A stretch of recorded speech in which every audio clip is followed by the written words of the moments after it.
नमस्कार, आप देख रहे हैं all right news. Bareilly Samajwadi party की मीडिया पैनलिस्ट श्री सुमैया राणा जी की समाजवादी पार्टी कार्यालय पर प्रेस वार्ता। मुख्य रूप से मौजूद रहे शमीम खान, सुल्तानी, रविंद्र यादव, मयंक शुक्ला, मोंटी। बरेली से अमरजीत की रिपोर्ट। जी, मामला यह है कि हम पिछले काफ़ी समय से इस तहसील सदर का एक गांव पड़ता पहाड़ी, वहां पर कई भूमाफियाओं ने सरकारी ज़मीनों पर अवैध कब्जे कर रखे हैं और उस संबंध में हम निरंतर धरने प्रदर्शन करने के बाद में उच्च अधिकारियों को अवगत करा रहे हैं, लेकिन उनकी ऊंची पहुंच के आगे यहां के अधिकारी बिल्कुल बौने साबित हो रहे हैं। और यहां पर एक लेखपाल हैं महिपाल सिंह सागर, वो जो हैं पूरी तरह से भूमाफियाओं के शिकंजे में उन्होंने तहसील सदर को कर रखा है, क्योंकि पहले वो नानकार में लेखपाल थे, सैंगनी नानकार में। वहाँ पर उन्होंने बहुत सी सरकारी ज़मीनों को फर्जी तरीके से पट्टे कराए जो वहाँ के भूमाफिया लोग थे। अब ऐसा ही उन्होंने ग्राम पहाड़ी और अहमदनगर पहाड़ी में करने की कोशिश की है। और सबसे बड़ी कहानी यह है कि वहाँ पर एक भूमाफिया मुकुल अग्रवाल है, उसने पहले तो एक मंदिर की ज़मीन पर अवैध कब्जा कर रखा है, जिसके संबंध में हमने शिकायतें की। तालाब की ज़मीन पे उसने कब्जा कर रखा था, तो जब शिकायतें हमने कई बार की तो पहले तो यहाँ के लेखपाल जो महिपाल सिंह सागर हैं उन्होंने ये दिया कि वो तालाब कब्जा मुक्त है।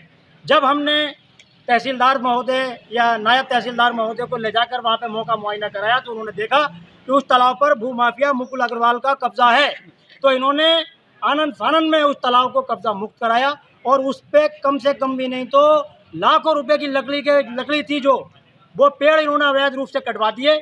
हमने कई बार जब इसका वो किया तो इन्होंने ये कोशिश की कि वो तालाब जो था कब्जा मुक्त करा दिया, लेकिन आज तक उसका खुदान नहीं हुआ। चलिए ठीक। अब दूसरा उन्होंने काम ये किया कि वहाँ पर एक कब्रिस्तान की भूमि है, गाटा संख्या 18। होता क्या है कि पहले बहुत गांव, मेरे गांव में भी है, कई जगह पे है कि जो तालाब की भूमि, वो कब्रिस्तान जो है, जहाँ पे कब्रिस्तान है वो जो सरकारी कब्रिस्तान है उसके बराबर में निजी कब्रिस्तान। तो निजी कब्रिस्तान की जो भूमि थी वो मुकुल अग्रवाल के नाम करा दी गई, गाटा संख्या 18। उसके बराबर में गाटा संख्या 17 है और उसका जो रास्ता है गाटा संख्या 17 का, वो गाटा संख्या 18 में होकर था। वो वहाँ के मौके पर जाके आज भी वास्तविक स्थिति देखी जा सकती है। तो यहाँ पर महिपाल सिंह सागर जो लेखपाल हैं और कानून गो वगैरह ने मिली भगत करके उस ज़मीन की फर्जी तरीके से पैमाइश की, जबकि श्रीमान उप जिलाधिकारी का आदेश मेरे पास है, जिसको ज़रूरत हो आप मीडिया बंधु, आपको जब आवश्यकता हो तो मैं आपको उपलब्ध करा दूंगा। तो वो उसमें उन्होंने आदेश दिया है कि उस ज़मीन के आसपास में कब्रिस्तान और तालाब, गड्ढे, पानी भरा हुआ है, जिसकी वजह से पैमाइश नहीं हो सकती। लेकिन संज्ञान में यह आया, काफ़ी मोटे पैसे लेकर महिपाल सिंह सागर ने जो लोग यहाँ के जो तहसील सदर के कर्मचारी हैं उसकी पैमाइश कराई और सांप्रदायिक सौहार्द बिगाड़ने की कोशिश की है। जबकि रामपुर गंगा जमनी तहजीब का शहर जिला रहा है, यहाँ पर हिंदू, मुस्लिम, सिख, ईसाई क्या है। चुनाव नज़दीक है और लगातार दौरे चल रहे हैं, क्या कहना चाहिए?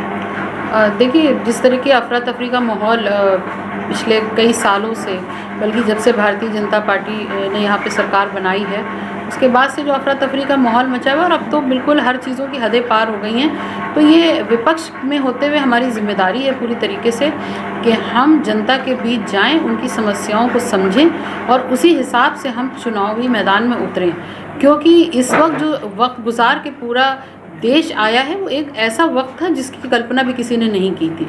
और वो सब चीज़ें बार बार दोहराना ठीक नहीं है, क्योंकि सबको मालूम है कि किस बुरे दौर से पूरा देश गुजरा है और प्रदेश गुजरा है। जिन वादों के साथ भारतीय जनता पार्टी आई थी उन वादों का एक भी वादा पूरा करने में असफल रही है। समाजवादी पार्टी अपने वादों पर पूरी तरीके से खरी उतरी थी और आज भी संकल्प है कि अगर सरकार हम बनाते हैं 2022 में, निश्चित तौर पे बनेगी क्योंकि जनता इनसे त्रस्त है, तो 2022 में हमारी सरकार बनेगी तो हम अपने वादों को पूरी तरीके से ज़मीन पे लाएंगे। किसानों का साथ समाजवादी पार्टी ही दे रही है। आज भी बहेड़ी में बहुत बड़ा प्रदर्शन हुआ है, पूर्व मंत्री मौजूद रहे, जिलाध्यक्ष भी मौजूद रहे हैं और दूसरी पार्टियाँ शांत बैठी है, सिर्फ और सिर्फ समाजवादी पार्टी और बीजेपी। देखिए, समाजवादी पार्टी का अपना एक कल्चर है कि वो नाम से नहीं है, सिर्फ एक डायलॉग नहीं दे दिया कि सबका साथ सबका विकास। समाजवादी पार्टी चाहे वो नेताजी मुलायम सिंह जी के समय से रही हो जब वो मुख्यमंत्री रहे हों, या हमारे आदरणीय श्री अखिलेश यादव जी मुख्यमंत्री रहे हों, हमेशा उन्होंने सबको लेकर के चले, हर धर्म, जात, वर्ग, हर का ध्यान रखा। हमारी जितनी भी योजनाएं हुई उसमें कहीं पर ये नहीं हुआ कि किसी एक वर्ग के लिए वो रिजर्व की गई हूँ। अब रही बात किसान की, तो देखिए किसानों का तो जो हाल कर रहे हैं वो सबके सामने है, कितने किसानों की जान जा चुकी है। हम पूरी तरीके से किसानों के साथ थे, किसानों के साथ हैं। उनके हर जुल्म, हर ज़्यादती का बदला समाजवादी पार्टी लेगी भारतीय जनता पार्टी से जब हमारी सरकार बनेगी। लखीम